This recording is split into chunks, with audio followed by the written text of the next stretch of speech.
Origin Channel UX, and this is how to exploit YouTube by the Spiffing Brit. I heard of him. I think from the Maxer. He was in the Maxer, I guess, in one of the videos. Then people told me like, oh, he's really good. He does the exploit type of videos. So I never got around to reacting to his stuff, but apparently he's really good. So this, first of all, this just came as one of the top recommendation for me, how to exploit YouTube in the Spiffing Brit. Like, what the fuck, let's do it. I thought he was a game guy. Apparently he uses exploit in anywhere he can find. And he found an exploit in YouTube algorithm. That's probably what it is. Have you ever wanted to get big on YouTube but lack the discernible skills or talents to be entertaining or interesting? Well, today I, Spiffing Brit, shall introduce you to perhaps the silliest YouTube algorithm exploits ever. Alright. Okay, YouTube algorithm, I don't know how it works, and I don't think most people realize how it works, because it used to be predictable like fucking 7-8 years ago.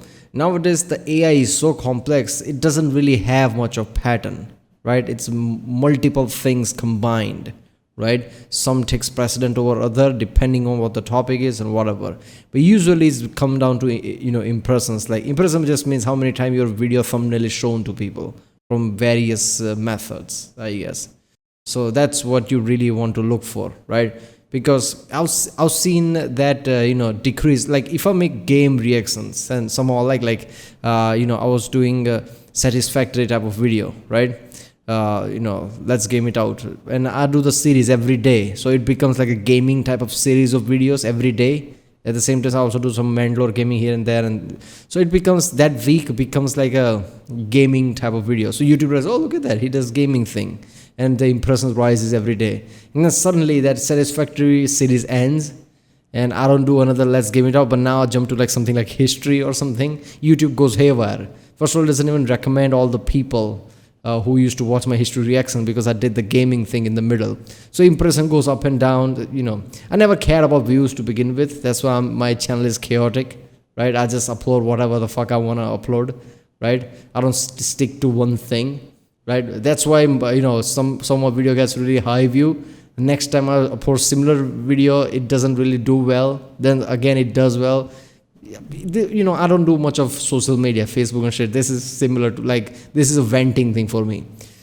I re-upload sometimes. People think like I do that for the views, but I don't give a rat's about view. I re-upload because also people comment me over and over again video like upload this, and I'm like, man, I did that like 8 or so months ago, so I re-upload it just for that. I have around 2,000 videos on my channel, so YouTube's not going to recommend all of that. So that's why sometimes I re-upload, but I don't give a shit about views. But yeah, I think it all comes down to impressions. So let's watch it. Remember to like my reaction, before I subscribe, so I know which type of videos to react to more, which type of channels to react to more, I guess. And yeah, comment down any specific video you want to react to, and let's watch it. You know how all big creators are now making bogus guides on how to get famous online and charging you thousands to be told useless information? Well, today I'm going to give you the most absurd and yet completely legitimate strategy to abusing the YouTube algorithm for success. Today we will discover how to grow on YouTube without ever releasing a video. Welcome back, all you majestic sausages, to another classical Spiffing Brit video where I condescendingly use all the tools of the platform to do the exact opposite of what the developers intended. Today I'm going to be revealing a strategy that I've been perfecting on YouTube for the last few years that allows us to perpetually harvest promotion from the algorithm without actually creating anything. Today, I will teach you how to edge YouTube. Okay, so first, what is growth on YouTube? Many creators think that we just release a video into the void and an AI god arbitrarily says, ah yes, you shall be given 45,000 views, little video. Alas, no. YouTube does not grow us with views, it grows us with impressions. Yeah. So what is an impression? Basically, every time you see a thumbnail and a title as you scroll through your various feeds and recommendations, that's an impression. And that is an opportunity that YouTube has given us. Yeah, but that's not all though, right? Like I'm watching this video right now, and the list has like, see all this list of videos right here, right? There is a videos there, right? Now even something like I see top 4 videos in that list, but that list probably has like 15 videos there. I have to scroll all the way down. So even if I don't watch those videos or even see that video, I guess that's going to get count as an impression. So if your video is one of those lists, it's also count as impression. Now the problem with that is, like if there is a lots of impression of your video and people click less on it, like click to impression ratio or something like that. If that is less, YouTube will just assume that your videos are not interesting and they're not going to give impression as much as they used to, which is kind of fucked up. Us to turn you, the audience, into a viewer. Now, you might need to be showed a thumbnail multiple times before you're actually convinced by it and click on it. Heck, this video here probably took you several impressions before we turned you into a view, but that's just how the system works. To get more views, you want more impressions, or to better convert those existing impressions into a view. Now, there's not really a way to artificially do something to get more impressions than you would normally receive, except there is. Today, we're going to be abusing a little bit of logic that was created for the YouTube algorithm, and we'll use it to yield some very unexpected results. So let's say you're going to premiere a video at 6 PM on Friday. You upload and start the premiere at 6 PM on Wednesday, a few days ahead of time so that your audience can get ready for the release. Now, whilst the premiere page is there, anyone can check it out, but there's no video going to be released to the public until 6 PM on Friday. YouTube knows this and your audience knows this. So 48 hours prior to the release of a video, YouTube will only be giving your premiere a handful of impressions, because no one expects you to sit and wait 48 hours for a video to start. But the closer to releases we get, the more impressions the premiere receives. This is, of course, perfectly logical, but the best way to track how effective this exploit is with the real-time views on a premiere or stream's trailer. This graph here is the real-time views that we received on a trailer that we had on a live stream, but this exploit works on both streams and premieres, so there is literally no difference. The graph here shows a big jump. That jump there is the difference from a stream crossing into the 1 hour until start threshold. As you can see, we're suddenly getting a lot more real-time views. This Not necessarily. It just means that people are actually clicking on the video rather than just putting notification on, right? When you get something like that, it's just like notify me, sure. Oh, if you click on the video and it's open the page of the video, then it will count as a view. So people are going to click on it 48 hours before, even if they get impression. So I don't know about that. But I feel like 48 hours before is like a reach, and it might even hurt you. Because anybody sees that like 2 days until now, people are like, yeah, I'll worry about this later, and they won't click on won't click on the page or notify me type of button, like I'll do that later. Next time they might not get the impression, right? And the video launches and they don't even know about it. So I think it best to do is like 24 hours before. If you know it, like, holy shit, tomorrow by this time this video is gonna upload, so you're gonna click on the video, put like notification on or something, notify me or whatever.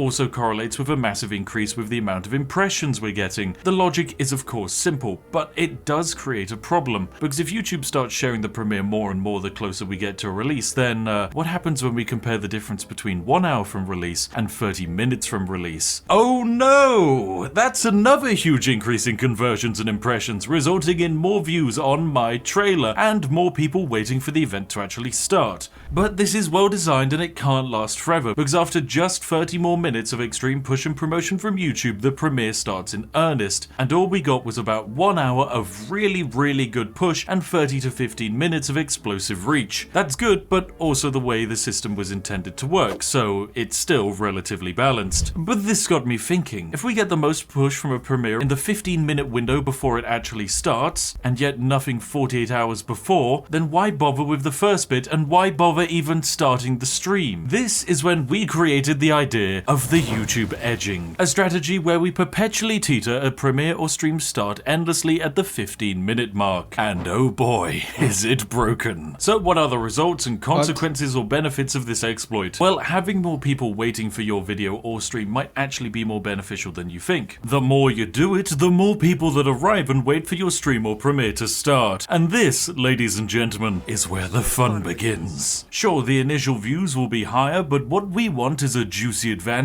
and that comes to us in the form of velocity, or the snowball effect as I like to call it. Think of any video on YouTube as a giant snowball. The larger the ball is when it starts, the faster it grows and the faster it will go. But for the YouTube algorithm, it's important to factor in virality. This is the rate at which something grows increases. The rate at which something grows on YouTube increases the reach YouTube will push the video. It's why videos hit the trending page, and it's why a creator you only watch occasionally might suddenly appear on your homepage again. So when we have a sudden larger than expected influx of views on a video, the virality alarm is set off and a huge snowball gets rolling at top speed. Now, the results for us have been rather silly indeed. If I were to press go live on a stream, I would probably go live to about 1,000 people waiting. But if I delay the stream and edge YouTube a bit, I can go live to 3,000 people. That snowball is... I don't get it. What do you mean by delay the stream? Like by the end point, you can just say like, I'm gonna. I mean, yeah, it kind of makes sense, right? Like if you have put like 10 p.m. and it's like 3 minutes or like 5 or 10 minutes since the launch, and you can just put another time and hit update, I guess. Like now it's 11 p.m. Now it's 12 p.m. and you can just do that, I guess. It's not gonna change the video, right? It's not gonna change the impression. It's still the same video. I kind of see it.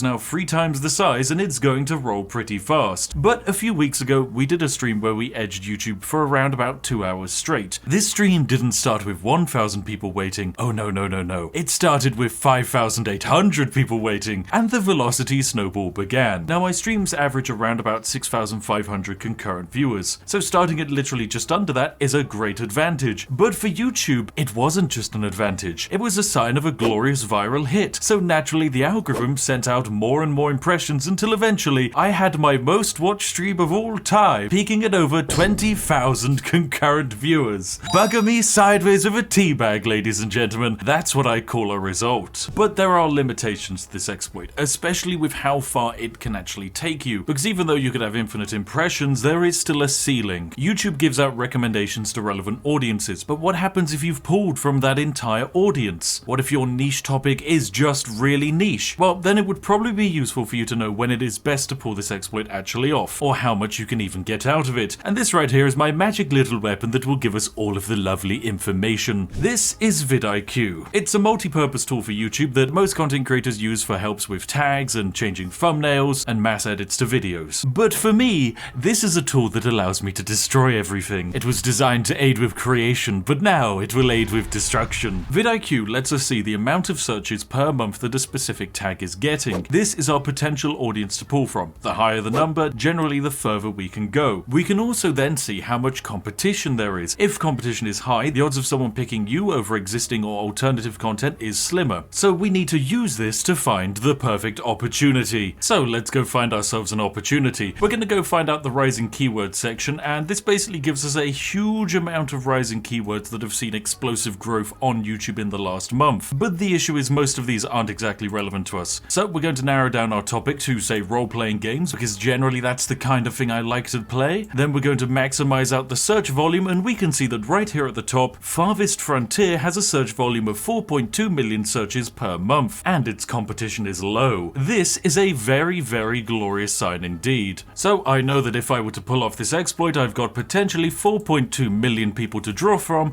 and very little competition to deal with. Because of the sheer power of this exploit, there is actually a stupidly high chance that you will actually yield more than 4 million impressions. Heck, there's a chance you could start yielding 10 million impressions. My latest stream, for example, has almost hit 10 million views alone, and that was on a game that nobody's ever heard of, so imagine if I'd done Farthest Frontier instead. This is the power of pure data mixed with X. Yeah, I think, yeah, sure, I mean, that kind of works, but not necessarily. I mean, you need to know that what is your audience like about you more. Right, I think he is established by now, 3.3 million subscribers, right? So people expect what kind of videos he's going to make, right? And he's expert. I think he's making more Skyrim videos than anything else, right? I've seen a lot of Skyrim videos from him. So I feel like his Skyrim videos would get more views than anything else, regardless of what is the trending topic, right? But I don't know. I guess what he's saying could work, but the edging thing that he talked about, I mean, if you do that, people are going to be pissed. If you start a stream, like my stream going to start at 10 and you end up at like 1 or 2, like 3 or 4 hours later, those people are going to be pissed like you lied to me or something, right? So maybe this would work once, but next time nobody's going to wait for you. All the impression in the world will not matter if people don't click on your fucking video. Exploits. It's perfectly bloody balanced. Then, once we now have our perfect topic and perfect reach, we then need to work out when to execute it, and oh my, would you look at that! It's a comprehensive list of when all of my viewers are active on YouTube. Thanks, vidIQ! Oh, you shouldn't have, my friend. And with this, I can see that generally YouTube Analytics tells you that too, so yeah, you don't need vidIQ for this. speaking, across an entire week, it would be best for me to start this exploit around about 2 or 3 p.m. and finish it around 6 p.m. and then stream for about 2 to 3 hours. This is immensely useful because you won't get anywhere on YouTube with just exploits. Exploiting data is what truly allows us to break the platform. Now, for the purposes of this video, and because I like helping out other people pull off exploits, I have negotiated with vidIQ to get 99% off of their plan. Seriously, it's an incredibly useful tool that's been feeding me data for the last 5 years, and it's a huge thanks to the reason why I'm here at like 3 million subscribers. So yes, please accept my glorious gift. But now it is time for my grand experiment, the moment that I've been waiting for the last few years. It's time for all of you to take part in creating a bit of YouTube magic. It's time for the ultimate edge. This video right here is what you will all raid into. When this video finishes, you should all go over there and just take a look at this glorious monstrosity, because this video will be endlessly pushed back over and over again until a secret threshold that I have set is met. Upon that time, we will reveal the greatest video ever created. This video may never release, which would be a real shame, but what it will have is it will have an absurd amount of impressions and reach thanks to this glorious exploit and your assistance. To help with this glorious experiment, you can give this video a like and a comment, and then leave a comment under the premiere. Heck, leave a comment each day of our grand experiment to maximize its endless march. And to reward those continuously waiting for its inevitable release, we will of course be handing out copious amounts of gifted memberships in the live chat, which for dubious balance purposes are handed out to those who interact with the premiere the most. Like, thanks YouTube, what a glorious interaction farming way of doing it. Anyway, this is our glorious experiment and YouTube exploit, so grab yourself a nice warm cup of tea and let's go write some YouTube history. I'll see each and every one of Yeah, you know what? He has to be careful here, because YouTube interprets things very differently. If he's saying this is an exploit, YouTube might see this as a exploit / scam, right? I know he's a big creator, so there is a high chance even if YouTube screws him over, he can just get his channel back. You get big enough, like in millions, by that point you should be secure enough. If you don't break big guidelines, there's a less chance of YouTube screwing you over, because you can just basically scream and flap around on Twitter and God knows where. You will have following, and YouTube can't ignore that. So yeah, that's usually what happens. But still, YouTube could see this and like, okay, you're abusing for views, this and that, because YouTube is getting strong about that, right? You have to be careful how you perceive things and how you yeah. But yeah, he did make the best video on YouTube. I guess he streamed this and then posted it. That would be interesting. Yeah. Probably that was how to exploit YouTube. Okay, sure, this exploit would work, right? But people would be pissed off. I would say that exploiting YouTube is not going to work long term in any way, right? I mean, sure, you have to make sure your thumbnails are right. You have to make sure your keywords are right. So yeah, I guess if you don't know any of that, how it works or what is trending right now, something like vidIQ would help you. I guess, sure. But yeah, this thing, I don't know.